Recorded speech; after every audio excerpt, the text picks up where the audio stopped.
un poco la realidad, las diferencias dentro de una sociedad tan castigada, ¿no? Yo decía recién, 3 millones de pesos va a cobrar una ex jueza, prácticamente ya podemos decir que Ana María Figueroa no seguirá siendo jueza, y un jubilado que no ha tenido ese cargo ni ese título, 70.000.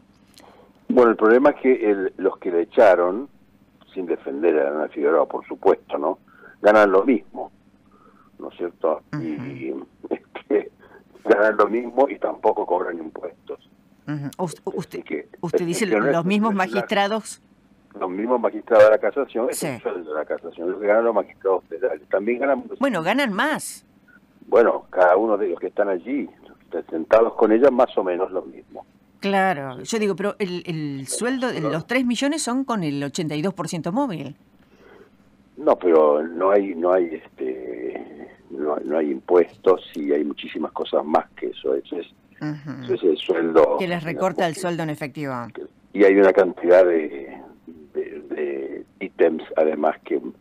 Lo que pasa es que la justicia... Pero no pagan ganancias tampoco los jueces. No pagan. Ahora, tampoco los senadores y tampoco los diputados. O sea, tampoco los senadores y los diputados. El país en materia de impuestos, en materia de privilegios, sobre todo por el jubilatorio, retiros, es realmente un ejemplo mundial.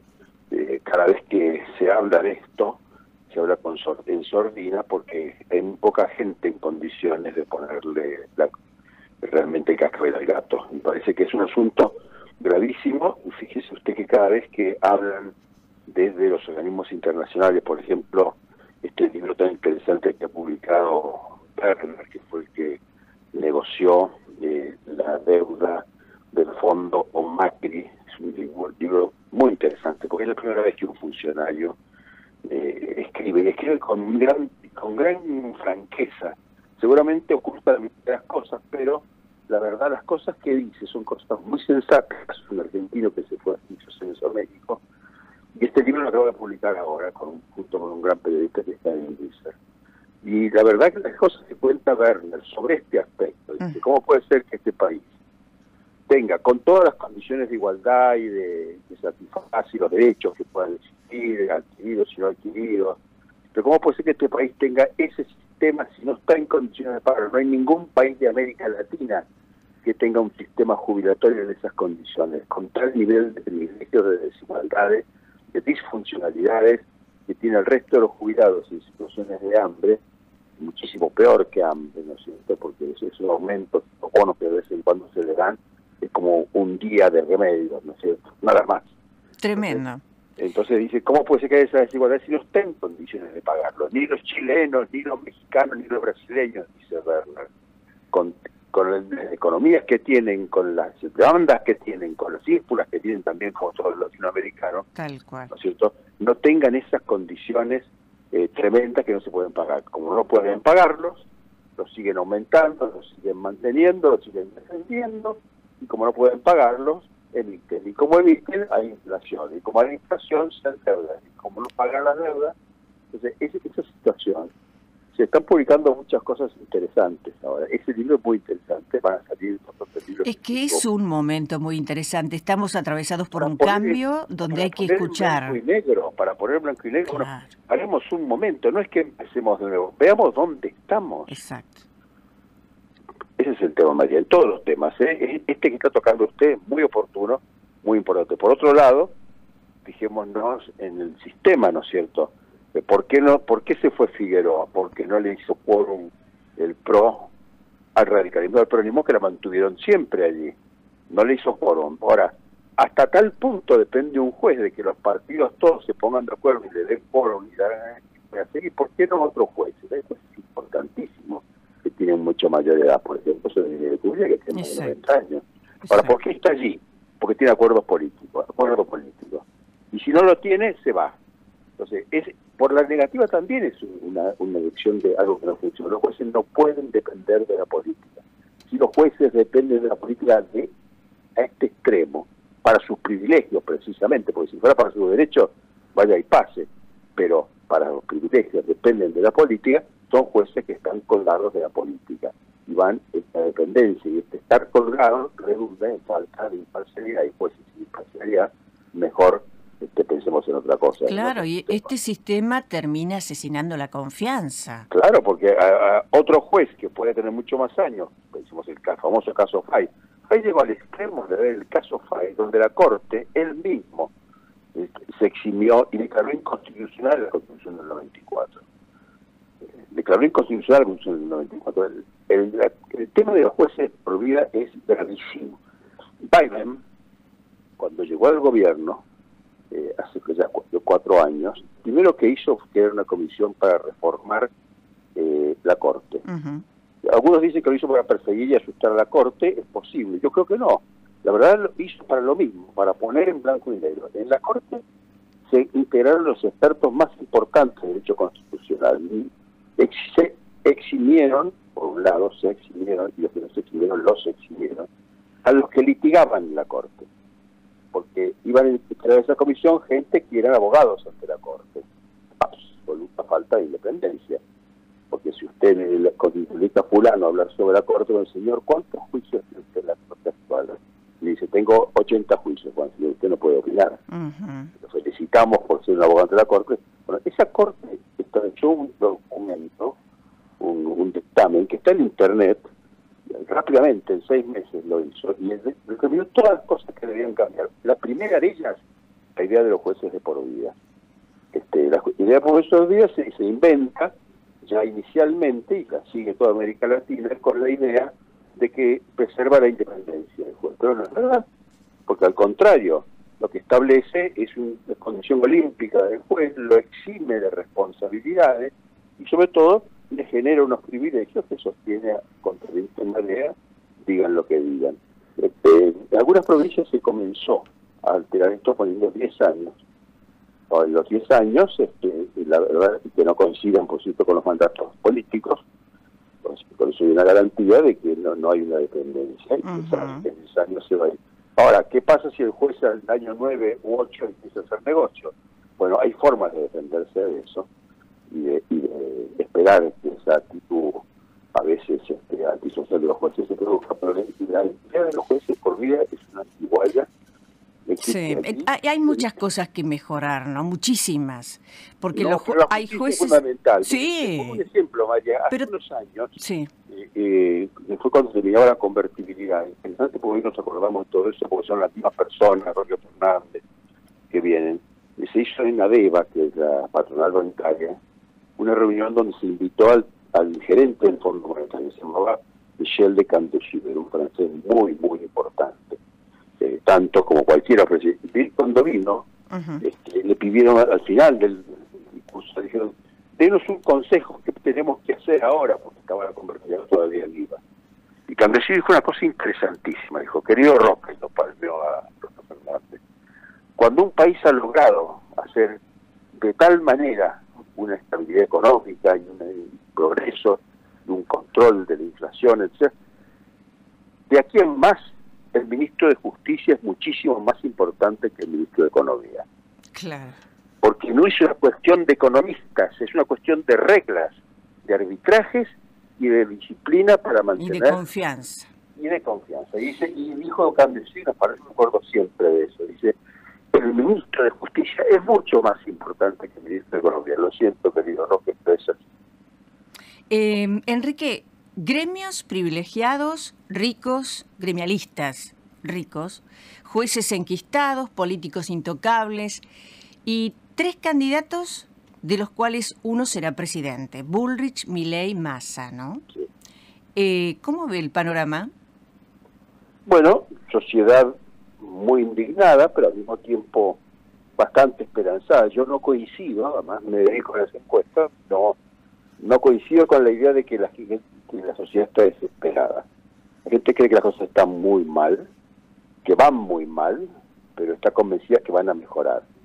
Incluso cuando le preguntó a uno, ¿y su situación personal? Pues mi situación personal no es tan mala como la del resto, y no va a ser tan mala como la del resto. Es un país que está en este momento en un punto de inflexión. Por eso los cambios, y por eso no le tiene miedo a los cambios, y por eso el argumento del miedo, lo use quien lo use, hace poca mella, incluso en sectores que podríamos considerar muy desamparados y muy aislados y muy vulnerables, que se producen voluntades de cambio Y eso es porque la gente siente que peor no podemos estar y que cada uno personalmente está librando la batalla y que tiene chance de hacerlo y necesita que las cosas cambien. Esa voluntad de cambio lo ha beneficiado Juntos por el Cambio, lo ha beneficiado a Bullrich frente a Rodríguez Larreta y a los dos frente a otros, y lo ha beneficiado también a Massa frente a lo que podríamos llamar la nomenclatura del peronismo, y lo ha beneficiado a Milei también. Es decir, los tres se benefician de eso. No hay alguien que represente el statu quo y alguien que gane con que las cosas no cambien. Se equivocan a veces cuando se sienten arrastrados por una ola que viene y que no sabe de dónde de dónde viene. Es el país que está respirando y que está queriendo cambios. Y eso pasó en toda América Latina y pasa en todo el mundo. Gente quiere cambios. Justamente ayer escuchaba esta conversación, que estaba haciendo una fila en un lugar y le decían a una persona, ¿vos tenés miedo que siga Massa, que gane Bullrich, que gane Milei? Yo tengo miedo de seguir como estoy, le contestó esta persona. Esta respuesta expresa exactamente lo que te digo, te lo puedo decir con porcentajes, por regiones, por niveles sociales y por todas las condiciones que quieras. Es una voluntad, ¿no es cierto?, que lo peor es que las cosas sigan como están. Lo peor es que me digan que alguien me garantiza algo y alguien no, porque ninguno ustedes me garantizan nada. Además son candidatos, los tres, que no son expresivos de un statu quo. Massa hasta hace 30 años no era peronista y sobre todo en las últimas 3 elecciones compitió contra el peronismo, contra el kirchnerismo. Pero ustedes en 2011, en 2017, entonces no es una figura que pueda decir yo represento esta tradición, este sector de la sociedad tampoco. Bullrich, nos acordamos perfectamente, además estos días están saliendo muchas fotos, Bullrich estaba en todos los partidos políticos. Yo recuerdo, fui funcionario de Alfonsín en los años 80, una vez en un discurso que de pronto entró un camión, se puso delante de Alfonsín y lo empezó a insultar con un altavoz, y la persona que insultaba era Patricio Bullrich. En aquel momento era menemista, entonces no son figuras que representen cabalmente un sector que hoy los lleva en la cabeza. ¿Y Milei? Y Milei viene de la nada. Milei lo conocimos cuando era gerente general de Máxima, lo conocí muchos años como graduado y después como profesor del SEADE, cuando estuvo 15 años en el grupo de Omniquian, es un experto, no es un loco, es un señor que le ha encontrado la vuelta a las elecciones, así como Carrió, que en algún momento hacía un papel parecido, tuvo 41 diputados, él tiene 41 diputados, pero es una persona absolutamente racional. Podemos estar o no estar, cualquiera de nosotros, de acuerdo con las ideas, pero también viene de fuera de la política. Hace 4 años Milei no era una figura política con chance, siempre tuvo una visión polémica. Recuerdo en los últimos 20 años muchas mesas de redondas, sobre todo en ámbitos económicos y los liberales. Es una figura conocida por su desparpajo y su independencia de criterio y su muy pintoresca manera de expresar las ideas que tiene, pero lo hemos visto en cargos muy importantes. Creo que sabe más de bonos y de deuda que cualquiera de los economistas, porque estaba en las mesas de dinero, la mesa de dinero de Máxima, por ejemplo, la de JP. Es una figura, es una figura que ahora no ofrece una confianza política, ofrece lo que de alguna manera mucha gente ve, una capacidad para patear la mesa. ¿Cuánto tiene? 30, ahora subido, puede tener un 33, 34, y enfrente está Massa, que expresa el peronismo, pero lo expresa con muchas reservas, por eso está más o menos en el 30. Y Patricio Bullrich tiene dificultades, tiene más un 27, una cosa así, pero eso es lo mismo. Es un empate entre fuerzas políticas, aunque si lo miramos como votos personales, bueno, Massa está a 2 millones de votos de Milei y Bullrich está a 4 millones, ¿no es cierto? Bueno, eso Enrique, ¿ve balotaje entonces? En este momento hay balotaje, pero no se puede decir que vaya a verlo porque la diferencia es mínima. Verdaderamente la campaña además está medio en el aire porque el gran esfuerzo de los tres es consolidar lo que tienen, no perder lo que lograron, porque todo para ellos fue muy difícil, y a Bullrich le cuesta porque tiene que amalgamar sectores muy distintos, tiene que ir a buscar a los radicales que están absolutamente golpeados, perdieron en todos los terrenos, salvo el caso de Petri, que no es un dirigente conocido, tampoco mayores, el resto están absolutamente golpeados. Si usted va a las provincias orientales, no se mueven mucho con las campañas, como tampoco lo hacen los gobernadores peronistas. Entonces, Burri tiene muchos problemas de fijar lo propio y ha comenzado por, bueno, tengamos una propuesta. Tuvimos 2 años en las PASO, es un sistema antipropuestas, anticontenido, de una política vacía. Nunca dijimos a la gente que queríamos, tratemos de decirlo. Y entonces van y contratan. Y decimos, vamos a ver que hablen los economistas. Pero se dan cuenta que mucha gente no está esperando los economistas, está harta de los economistas. Fíjense que en las elecciones de toda América Latina es así. En el caso de Guatemala, o en el caso de Ecuador, que hubo elecciones de 15 días, sí, los 2 candidatos que dieron el batacazo, el tema era la seguridad ciudadana y economistas chorros. O sea, resistencia a la idea economista de los pueblos. Hábleme de mis cosas. Y además no me explique. Yo quiero ver lo que usted dice. Yo lo que necesito es que usted me interprete a mí. No me explique nada. Interprete lo que le estoy diciendo. Primero escúcheme y después demuéstreme que entiende de lo que estoy diciendo. Y parece que se escucha el grito en las urnas, ¿no?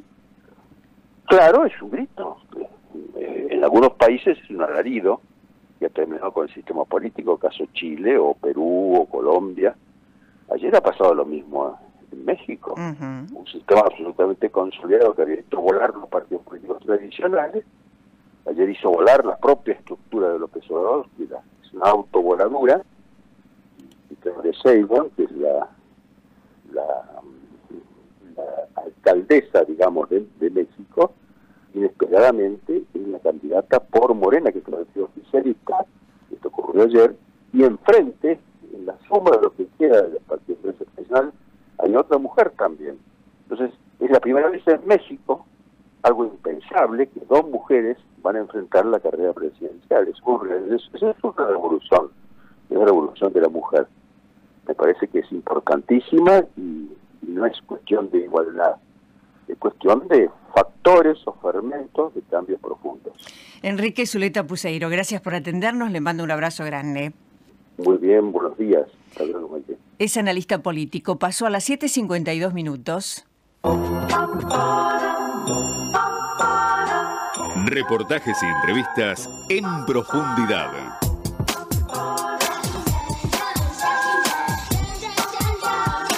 Por Atlántica, con María Dilia Sebastiani.